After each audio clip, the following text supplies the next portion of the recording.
Fool me once, shame on you. Fool me twice, shame on Rickard. Give us a sign that you're into the game and take a picture and send it to Mom, even though he's on the other team. Celebrate all the pictures. Sportsnight is next. Hello, everyone. Welcome to Sportsnight. I'm Joe Young. And I'm Howie Spiro. That had to have been one of the best moments of that young man taking the other player's picture.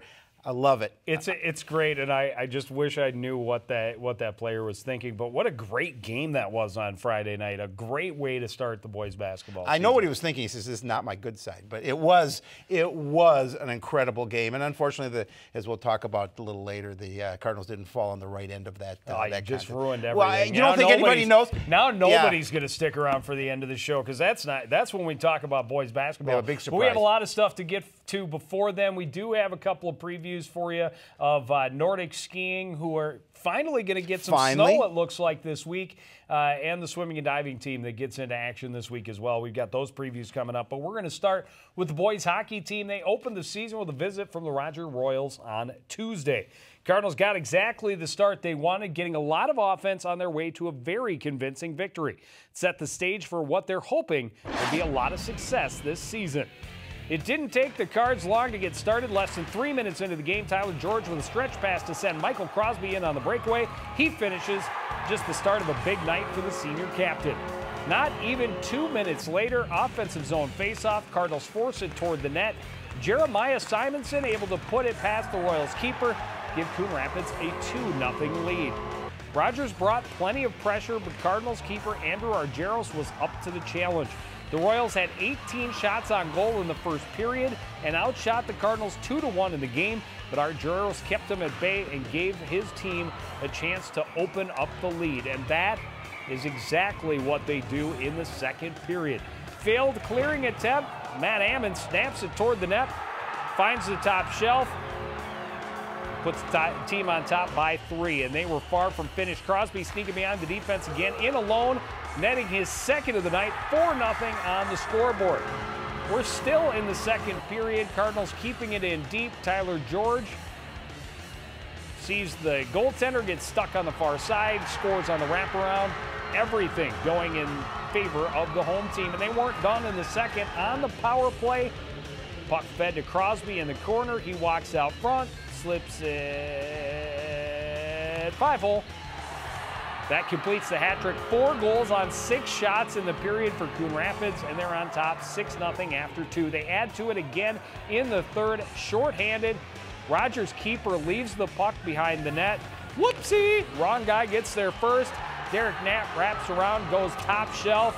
7-goal lead. Rogers did score a couple of goals late to avoid the shutout, but the Cardinals cruise to a 7-2 win. Yeah, it was a fun game for Coon Rapids, obviously, and a nice way for them to start the season. Get some offensive power. Great night. 41 shots, gave up just the 2 goals. Yeah, they didn't get the amount of shots on goal that they probably, but it didn't really matter, obviously, because 7 of them went in the net. Yeah, that was the important thing, and they had good jump in their skates, and Rogers off to a bit of a shaky start. They were 0-1 coming in. That was certainly not the effort they wanted. Nope. The Cardinals really took advantage of every opportunity they had, and Rogers did not learn from mistakes. 3 or 4 times the Cardinals got breakaways.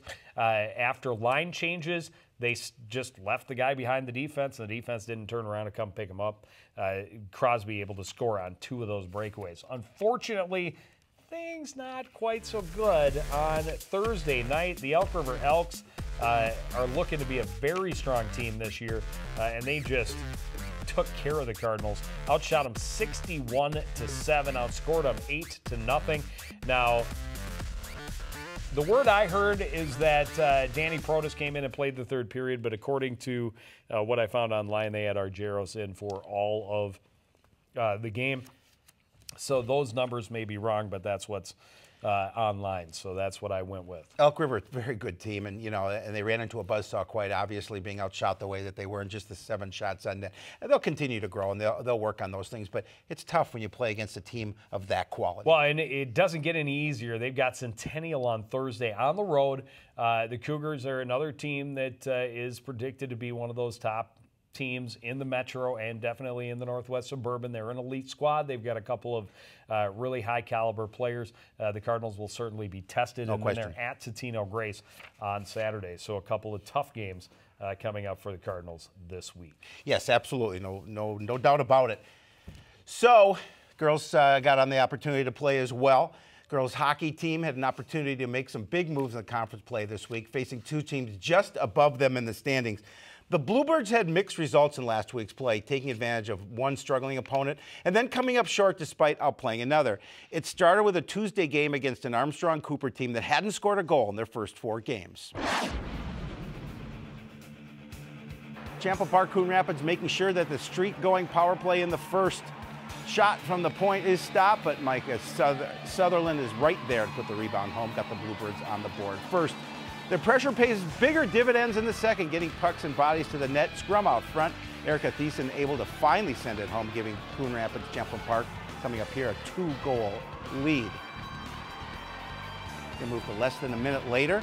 Leah Herwald plays it off the boards. Coming up here, that's going to spring Delaney Johnson through the neutral zone. She uses her speed to get on the breakaway. She goes to the backhand score, makes it a 3-0 lead. We're still in the second. Alyssa Sweet steps up to get the steal. She'll lead the rush in transition. Sweet fires a wrist shot high to the blocker side. That's her first goal this season to give CPCR a full 4-goal lead after 2 periods. Nice shot there. They add another early in the third as the power play pays off again. They work it to Sweet up top. She scores through traffic. Her second of the game and second of the year. That was more than enough. CPCR outshoots Robbinsdale 38-15 on their way to a 5-0 win. Nice win for them as well. Yep, and you know, you definitely, with a team like that, you want to take advantage of a team that's struggling. You feel a little bad for Armstrong Cooper. Now 6 games into the season, they have just 1 goal. They did score first against Irondale, but came up unfortunately losing 4-1. So you definitely want to take advantage. You can't let, and that streak won't last forever. You definitely don't want it to end against you, and the Cardinals did not let, or the Bluebirds rather, did not let that happen. Unfortunately, when the Bluebirds faced off against former Coon Rapids compatriot Spring Lake Park, they come up short, and part of it's because they ran into a hot goaltender. They actually outshot the Panthers handily in this one, but Sammy Miller's pretty good goaltender. She's really good. Kept them at bay and gave her team the chance to win, and they did just that, getting the 2-1 win. Jordan Keller had the 1 goal. It did come on the power play. That's kind of a positive note. You want the special teams play to start coming along. And when we talked to Coach Jim Coltis a couple weeks ago, he said, you know, things, you know, especially special teams, will be a little rough at the start, but it will come along. They get at least 3 power play goals this last week. That's a good thing. They would have loved 2 wins, but you know, 1-1 is better than 0-2. No, yeah, absolutely. And 2-1-1 in the conference, yeah, it's not a bad start as well. Well, they host Totino Grace on Tuesday this week. They are at Osseo Park Center on Saturday, and those are 2 teams that CPCR will be looking at to try and straighten things out and hopefully get a couple of victories and get right back into the mix with those teams up top. Wrestling team started the season with a very big test over the weekend at the Hastings Duels. A number of ranked opponents always at this event, and the Cardinals came out okay. Not great, but okay. They did beat Minnetonka 38-30 in the opener, then lost to host Hastings 39-26, and then they saw Albert Lee, number 7. They're good. They're going to be moving up. Albert Lee beat Coon Rapids. They also beat number 3 Prior Lake, who was there, and number 10 St. Francis. Their three opponents included 2 top 10 teams, and they beat both of them, including, again, the number 3 ranked Prior Lake team. So expect Albert Lee to be making a move in this week's standings.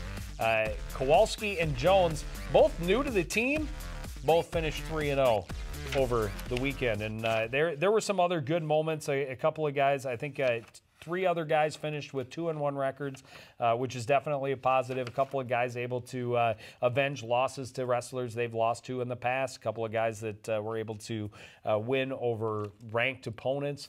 All of these things look good, and it should be an exciting season, but it really all builds up toward the end. And of course, looking forward to first a showdown with the Anoka Tornadoes. You got to, if you want that conference title, you got to go through the Tornadoes, who again were in the preseason poll, ranked number 2 in the state. And then Section 7 is going to have 4 or 5 ranked teams by the end. So. You got to be on your game every night. You really do. And granted, it's early in the season, and I know they like what they have at Coon Rapids, and they'll continue to get better because that's the kind of program that they are. And we've got some opportunities to see them here shortly. Yes, we do. On Friday night, they will host a triangular with Maple Grove and Andover. And Howie? We'll be there. Then on Saturday, it's their big tournament at the barn, when they host the Board Highland Duels. A number of teams with very respectable programs come in for that. And then they've got a week off before going to Cass Lake Bena for the Big Bear Tournament on the 15th and 16th. Gymnastics team started its season last week. Unfortunately, we were unable to obtain results for that match against Maple Grove. Hopefully, we will get those in time for next week's program. This week, they are at Elk River. Or no, they're off this week. Next Thursday, they're at Elk River with Anoka, and I think they're just facing Elk River, and Elk River is facing both Coon Rapids and Anoka. And then they're at Park Center on Thursday the 21st. And I believe that mostly because Anoka's on the schedule sometime in early January. Gotcha. Well, the boys swimming and diving team starts its season on Thursday with the Cardinals taking a trip to face Maple Grove. There's a lot of excitement surrounding the team's potential this year. They return almost their entire lineup, and they added a lot of new talent that the team hopes will make them more competitive than they have been in years past. We got 35 guys this year, and I mean last year we ended the season with like 21, so that on its own is a huge improvement. Recruiting is paying big dividends for the Cardinals swimming and diving team. The veterans knew there would be more kids on the team this year, but they say they were still blown away with how many turned out. Some of them look really good. Some of them haven't really swam competitive before, but most of them are looking really good just right off the bat, and the few that are having some troubles are getting way better at just phenomenal paces anyway, so like by the end of the season, you're not going to be able to tell they were doing on the team. Coach Doug Donaldson is just as impressed. He really focuses on making sure everybody is having fun. He's psyched to see how many kids are in the pool and is really looking forward to what that means for the team. Because I think we have the most talent we've had in the 3 years that I've been here. I think we have the deepest team we've had in the 3 years I've been here, and we definitely have the biggest team. So all those pieces together, I think, are going to really contribute to a very successful season for us, and I'm excited. The Cardinals lost just 2 guys to graduation last year, so they returned more than 20 kids who are ready to take the next step. The new additions will add depth to the team, and there are a couple who could really contribute to the varsity lineup by the end of the season. I think we have a really good chance. It's gonna take some time to build our momentum back up, but I think as we progress through the season, I think we're going to have a really good shot at beating some more teams this year. The key to finding that success remains the same. Work hard and continue to improve every day. As long as each swimmer is doing that, the team will reap the rewards, and they never have to do it alone. You can see those improvements immediately because we have meets so often that you can just see those best times rolling in. And even if you're having a hard time, we have such a community of encouragement that people are there to build you up, and it's really a good place to come and work on your skills. You know? Everyone we talk to says it's that atmosphere that is really leading to the increased numbers. They're all there to work, but they're all going to make sure they have fun. Whatever happens, they're going to do it together. You're always trying to look, looking to get better. You're always looking for that next step, and if we can take that next step this year, that'd be great. So Donaldson really excited because he's like, 35 guys, that makes us bigger than, and I don't remember which teams, but he was like, we're bigger than Anoka, we're bigger than Maple Grove, we're almost as big as Centennial, we're almost as big as Blaine. I think they're bigger than Blaine. So they've got a lot of numbers. And to have that many guys back with the varsity experience, they returned really all the guys who were almost all of the guys who got them points last year. So they should be much improved, and it should be interesting to see what kind of moves they're able to make, who they're able to knock off. They hope to make an impression on the Cougars right away on Thursday. I wish Coach Donaldson would be a little more enthusiastic, right. When we talk to him. But, for him to say this is the best team he's had in the 3 years that he's been there and the deepest team that he's had in the three, that just goes to show you how he's building his program. And I think that bodes really well. And obviously we'll get a chance at some point in the season to see them. But continued growth for them is great. Well, and he gives the credit, a lot of the credit to the kids. Sure, he's the one encouraging them to go out and do some recruiting, but a lot of the swimmers, the veterans, got friends to come out, but they're also the ones that were going to, I talked for quite a while with some of the guys about how they did it, and they go to all of the open houses, all of the conference nights, right, and talk to the middle schoolers. So they do have a lot of younger guys that have come in, but like a couple of the guys talked about, there are a couple of these younger guys who could come and be contributing to the program right away by the end of this season. Well, he has such an infectious attitude that, right, that it's great, and how can you not love to play for him, and what he does rubs off on everyone. Well, and that I think was really the key for everybody, is they have so much fun. Yep. And it's a very positive situation,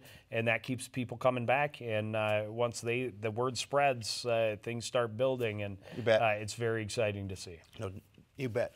So they, as I mentioned, they're at Centennial on Thursday. Northwest Suburban Conference Relays coming up on Saturday. Well, the Nordic Ski season was also supposed to start this week, but with our unseasonably warm weather, Thursday's age skate race has now been canceled. What a shock. I know, right? It's something the Cardinals and Nordic Ski teams everywhere have become accustomed to. It's not ideal, but the fall-like temps aren't cooling the excitement for this team. It just means it'll be a little longer before these Cardinals can really take off.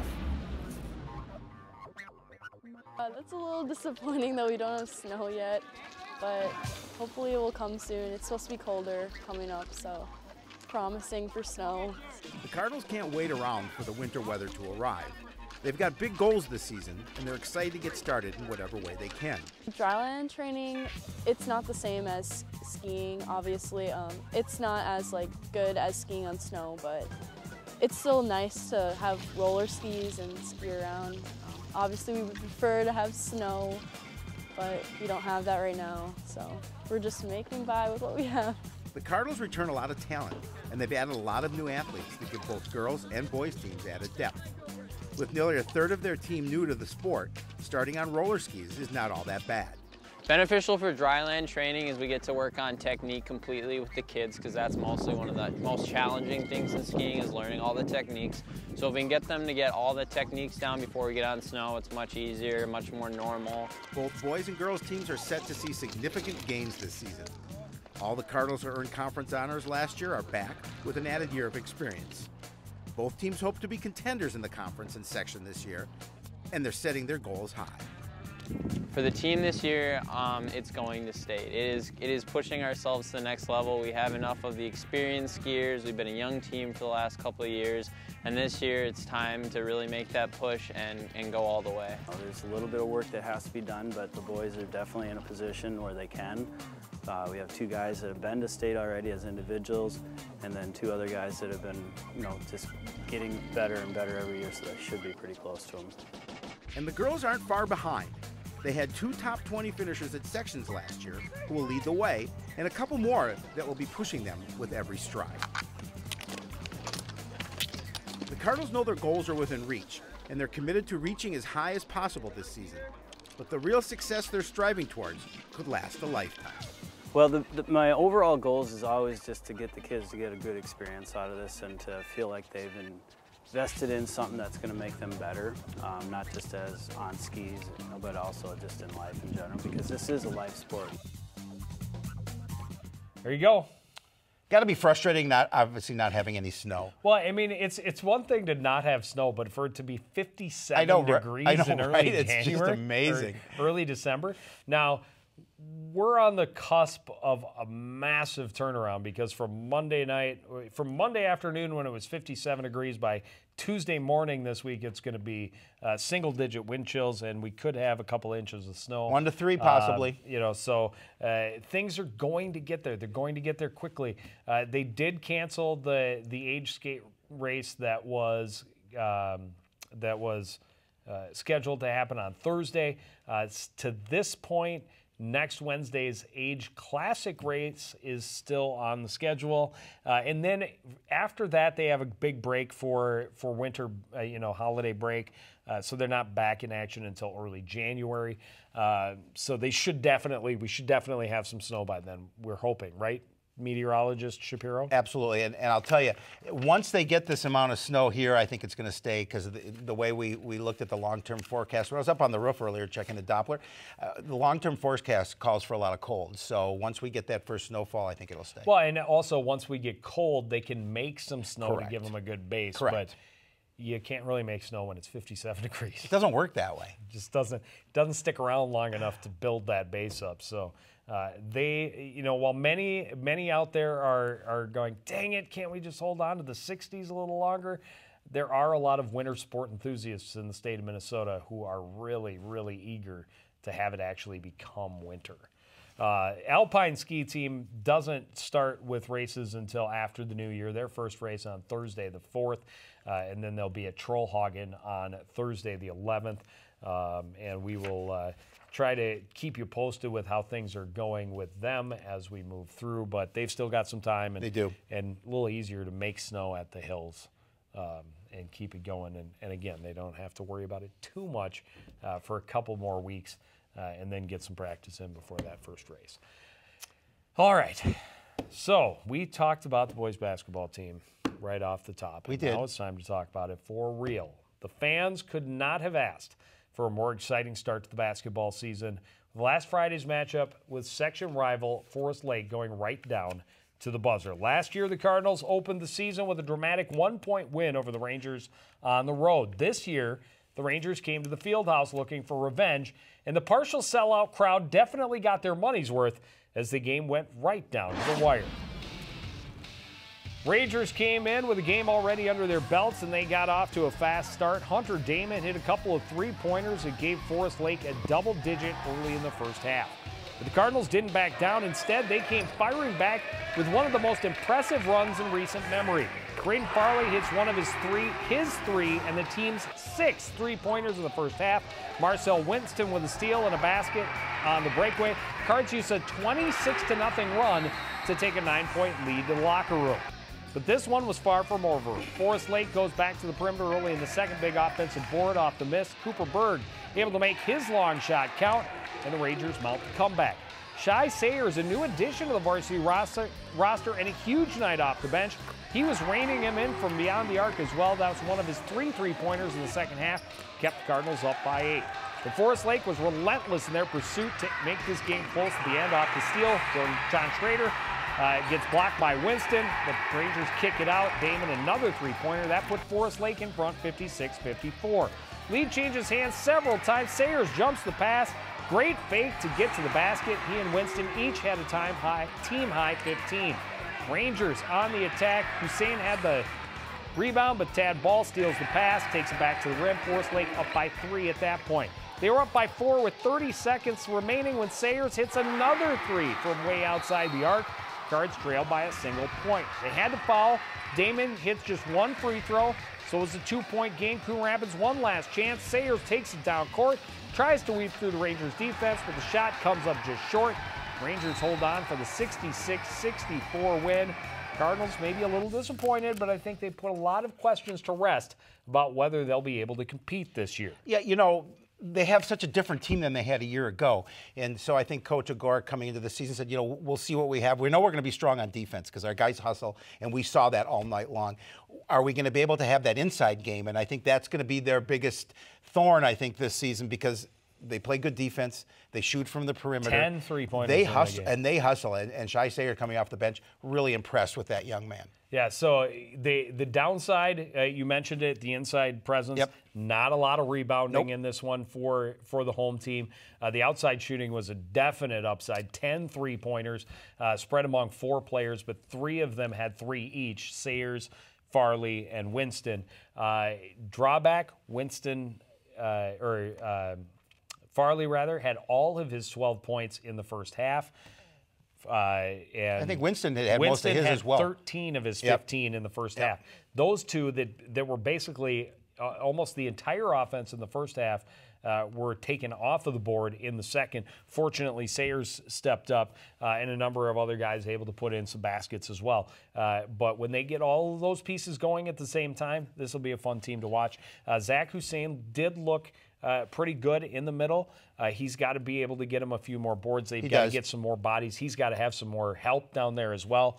But the new additions, I thought, were pretty impressive game one, and things are only going to get better from there. Cardinals are at White Bear Lake on Tuesday, and they will host Cambridge Isanti on Thursday.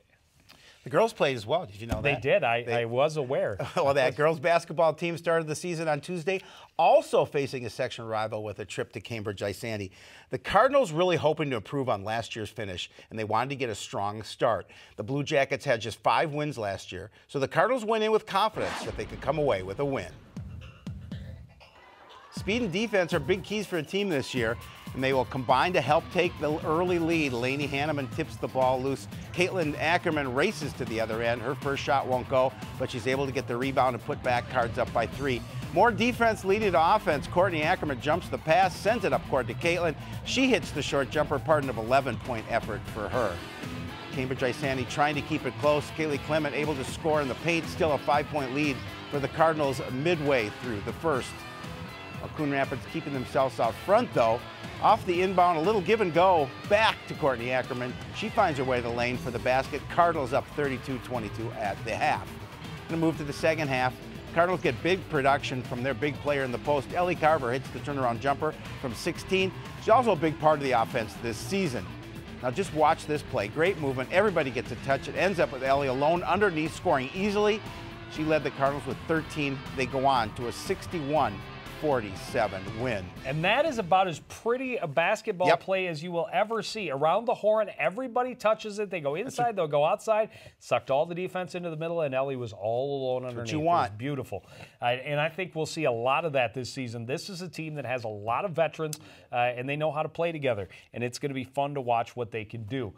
We get our first opportunity to see them. Home opener on Tuesday against the Forest Lake Rangers, another section opponent.